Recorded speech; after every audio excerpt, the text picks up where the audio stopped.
Good afternoon, hello, welcome to the TriathlonDan YouTube channel. Welcome to the day before Outlaw Half Ironman, a race that I'm doing. If you're new around here, please do hit subscribe down below, drop me a comment, like, all that jazz, would be very much appreciated.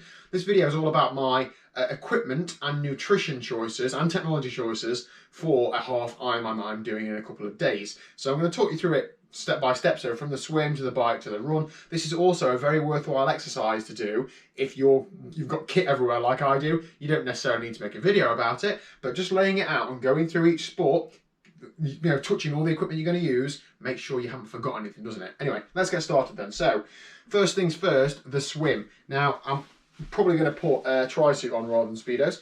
So this is my Team Icarus tri-suit. There's nothing especially fancy about this. It's not particularly aero or anything like that. If anything, it's made for, and I bought it for, the heat dissipation. So it's like a mesh upper half, and I bought this to use in hot weather conditions. Now, I do have another tri-suit that's a Roka Elite Aero 2, which I probably would prefer. However, I can't fit in it. I've put a bit of weight on recently. This is the one that I can get in, so that's the one I'm wearing. I'm probably not losing much, if anything, at all with it, but yeah, that's what I'll be wearing on race day. On the lower half of my body, I like to wear calf guards in a race. I've actually got two pairs, and I'll explain why. So I use the Compress Sport calf guards for the actual compression benefits. I find that when I'm open water swimming for a long time, and it does take me a little while to get around the swim, I get calf cramps, and I find that the calf guards compression really help with that. But then to tick the aero box, I've got some Hoob aerodynamic calf guards that I've got like the trip strips, and it's supposed to be more aero. So I put these on over the top, and I've used those a few times like that. They stay up pretty well, seem to work well, so that's what I'll be doing. For the swim, I'll also be wearing the standard swim cap as per normal. I've also got a pair of nearly new goggles. These are like my race goggles. They are Aquasphere. People always ask me what the model is, and I don't know what they are. Aquasphere something, basically the big open water goggles. But the important part is that I don't really use it, or I haven't used it at all training. I will take them to the pool tomorrow to make sure they're okay.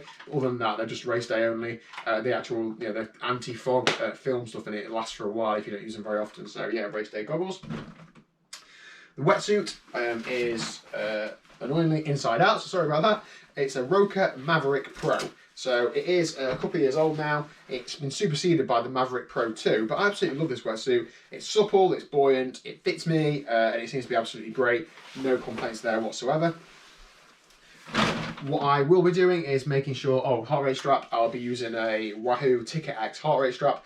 These are quite good. I use the arm strap more often than not when I'm training, but I find that when I'm swimming and when I'm running and I'm all wet, it's just something else to worry about chafing. So I just wear the chest strap knowing that it'll be okay. On to chafing.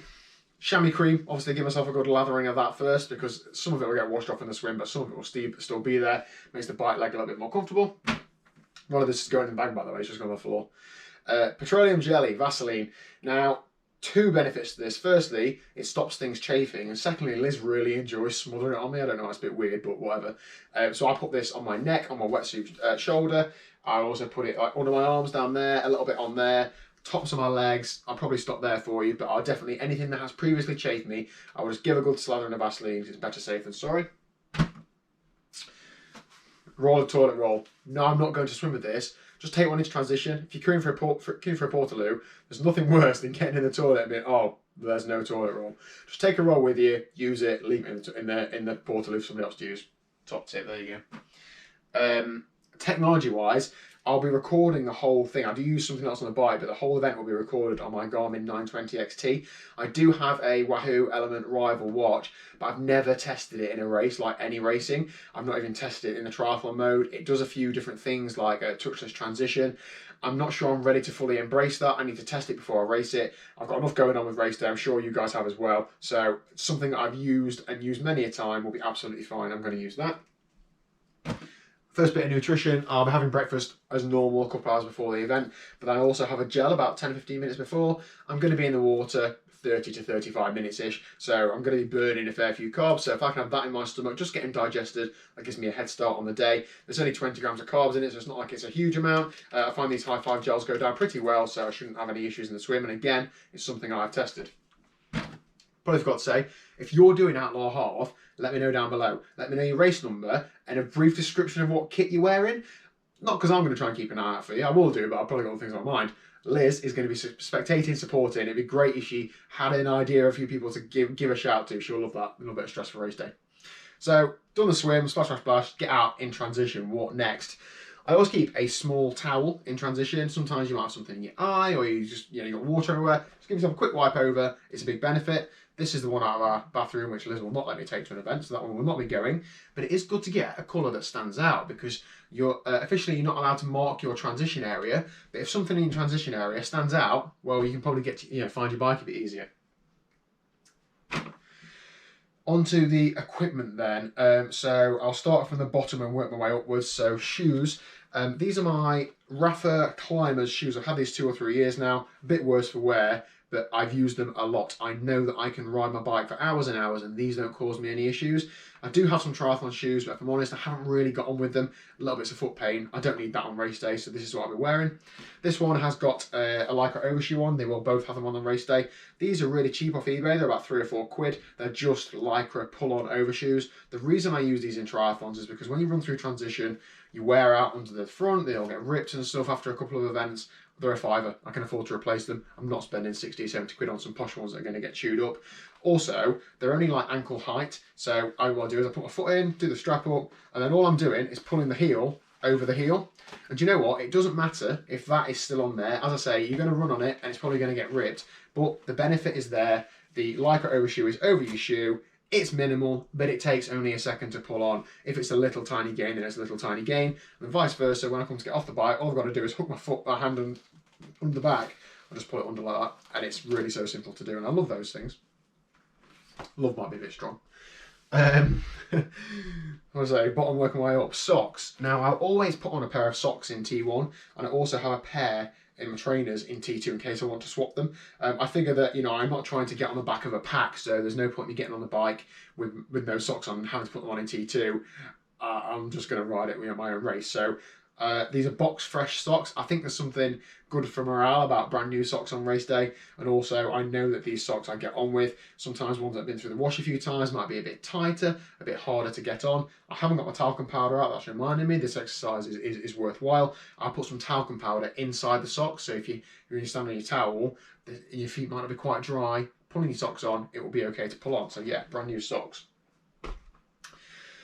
Further up, what we're doing, number belt. I'm number 284, so if you fancy tracking me on the day, please do. If I'm missing in action on a run, don't worry about it. I'm nursing a bit of a knee niggle and more on that another time. So, helmet. Now the forecast for Outlaw Half is rainy, so what I'm going to do is, I'll be ditching that. I will not be using that visor. I'll be using some clear glasses. Better visibility, better ventilation for stopping the water and stuff fogging up.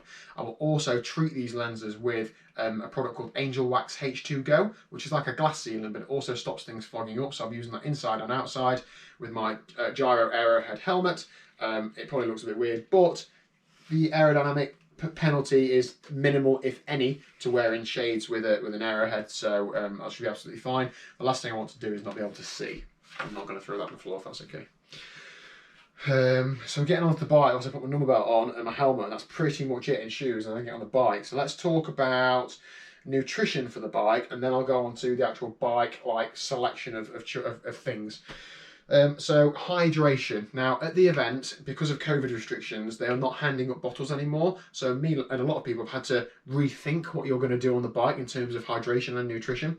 So I'm going to be using a product called Full Steam. No partnership deal with Full Steam, but Lee is a great guy that runs a company. I'll leave his link down below. Please do check it out.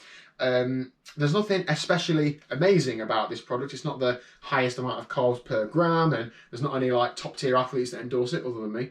But I absolutely love it. I love the flavours. I get on with it well. It's a carb mix. That ticks a lot of boxes for me. What I will do is I will mix it pretty strong. And what I'm doing is I'm having a bottle on the back of the bike there on the bottle cage. Thanks, Liz, for giving me your bottle cage off of your bike. And I'll also have this bladder inside the frame. Now this was a DIY job. It's a custom 3D printed top plate, but this is an S-Works Shiv bladder. But I can basically get 500 ml in the bike frame, and that sits up there on a magnet on the aero bar. So that's pretty good. I'll also tape that tube to the extension so that it sits pretty aero, and I'll use that. So I'm going to have about 60 grams of carbs in the bottle and in this. I can refill this on the fly, so I'll have that in the bottle cage. I'll drink this first. I'll have a hair bobble or something over the top of that bottle so I don't drop it on the many potholes there are. And then I will at some point take this off, fill this up, drink the difference, and then put the bottle back on there because we don't litter. And yeah, that's it for hydration. The day is forecast pretty cool and wet, so that is good because I'm not having to rely on hydration as much because I won't be sweating as much. However, you've also got to think about, I might have planned to take in 120 carbs in fluid, but if I'm not drinking as much, I'm not going to take 120 grams of carbs. So that comes on to the next lot of nutrition. Now, I'm aiming for about 80 grams of carbs an hour. I weigh 90 kilos, so I could probably get away with a little bit more, but between 80 and 100 should be there or thereabouts. And I like to use a mix of products. Now, I've tested in the past using, flapjacks, malt loaf, that sort of thing, and I've always found I've had toilet issues on the run. And I might still do with this sort of stuff, and I've only tested it a couple of times, but I tend to go straight to gels and sugary stuff now because it's easier to eat on the fly, and I find it gives me a little bit less problems on the run. So that's what I'm going to do. And I find by having a good mix, I don't get particularly sick of any one thing. I've always got options. And I'm also carrying, well, a fair bit more than I actually need. So let's say 60 grams, 120 grams. These OTE super gels are absolutely brilliant. They're a bit thicker than normal gels, but there are 40 grams of carbs in each gel. When you're cycling, as you know, you try and get a gel out, you're unwrapping it. Like, it's a bit of a faff, isn't it? If I can be taking a 40 gram gel instead of a 20 gram gel, I'm getting more carbs in for the same amount of faff, so that's a benefit for me. So I'm going to carry 2 of those, so that's 60, 120, 160, 200 grams. 20 grams of carbs in a high 5 gel. I tend to have this towards the end of the bike if I'm going to be thinking about running. The thinner consistency just tends to get down there a little bit easier and cause you less issues with like trying to get it down with some water and stuff. So that's, I'll lose track now, 60 to 120. Oh, I'm under pressure. 160, 200, 220. In this packet of Cliff blocks, there are about 45 grams of carbs, so there's 6 blocks in there. So that takes me up to about 240. And then inside each packet of these high 5 gummies is about 26 grams. So that's about 280 grams of carbs. That's too much. However, they'll be in my pockets because then that leads me onto the run where I'm probably going to eat and drink some of that stuff. So as well as picking stuff up on course.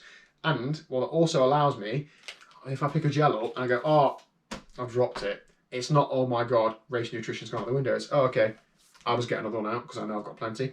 And actually, the size of this, so they won't be in packets on the day. Neither will the Cliff, the Cliff blocks will be, but I'll cut the end off. They'll just be in my pocket. They don't take up too much space at all, so it's just a case of having my pocket.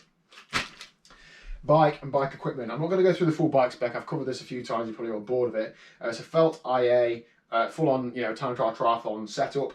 What I picked especially for this event. So in a triathlon, I run, and for most events, I've got a Wahoo element bolt in between the bars, and what that enables me to do is have the map up, and obviously I'm looking at the road to see where I'm actually going, but glancing down at the map just helps me identify where the sharp corners are, where I'm going to need to sit up. It's forecast heavy rain on the day. I do not need to be stacking it into a ditch or a hedge or a curb or whatever. I know the course very well, however, in a race environment, you don't think straight, do you? So just having that as an option there is great. On the screen, I have 3-second power, heart rate, time and distance. I like to give myself some mental challenges on the way around, so I don't have average speed on there or average power. I like to just try and feel the power, but I have the 3-second average on there just to make sure I'm not going too hard. But I don't want the average on there because I think if the average is higher than I wanted it to be, I might be thinking, oh, I've gone too hard and back off, and actually I might just be on a good day, and vice versa. I might get demotivated by seeing a low average. And that's the same for average speed really as well. Although I can work out average speed based on distance and the time, I can only really work that out on the hour, every hour. Onto the run then. This is the bit I'm most scared of, if I'm honest. So there's not really much else to put on, is there? So I will go on to my running trainers. I haven't yet sorted these laces out, but these are Hoka Carbon X's. I've used these on 3 runs, absolutely fine. I've never raced in carbon shoes, to be honest, so I'm looking forward to seeing how these perform. I haven't ran for 2 weeks. I've got one little run this week, 3 miles, so really looking forward to seeing how my running's going. Can't wait to be walking the bike split in these, but there you go. Yeah, so they should be all right.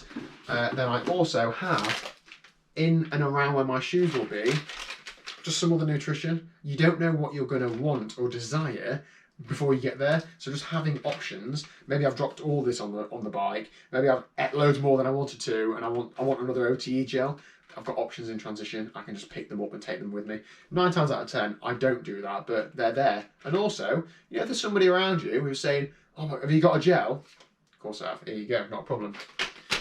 And then the only other thing I put on is this, which is Liz's actually, so it's a bit tight for me, but this visor. And not only does it look super cool, and obviously I look 10 out of 10, also, we bought it when we were in Kona a few years ago. I didn't qualify, but just went on for a holiday from the expo. So I feel like it's like memories, and when Liz sees me, I'm easier to spot as well.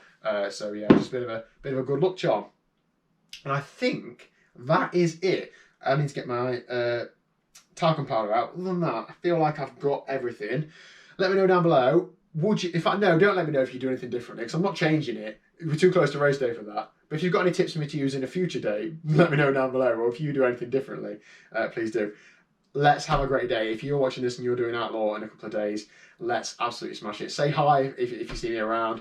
I love to talk about triathlon. Let's all go out there and enjoy it. Have a smile on our faces and get absolutely soaking wet through, because it's going to be a rainy, minging day out.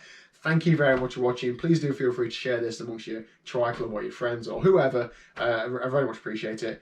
I've just realised, yes, these are swimming shorts that I'm wearing. It's fashion. So yeah, I'll see you tomorrow at 4 PM for, I think I'm going to try and get my racking and registration video up on the same day. So see you tomorrow for that.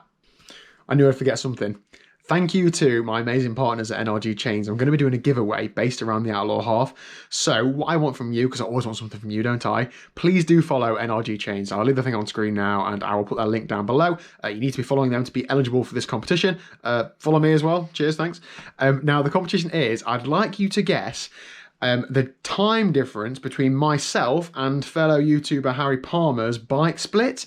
Please remember, Harry is borderline pro and I'm borderline like type 2 diabetes. So just bear that in mind. I know I might talk a big game, but what I'm essentially saying is I'm pretty sure he's going to ride a faster bike split than me, but feel free to be complimentary if you'd like. So if you think that I'm going to ride a minute slower than Harry Palmer, just put a minute Harry faster or something like that. Just make it obvious down below as to what your guess is. And the person who is closest to the result will win either an 11 or 12 speed chain, whichever one fits your bike. That'd be handy. And it'll be fully waxed, race chain, etc., ready to go. Let me know your guesses down below. The competition is only open until 6:30 AM on Sunday morning. So get your guesses in pronto, because as soon as I get on my bike, that is it. Thanks.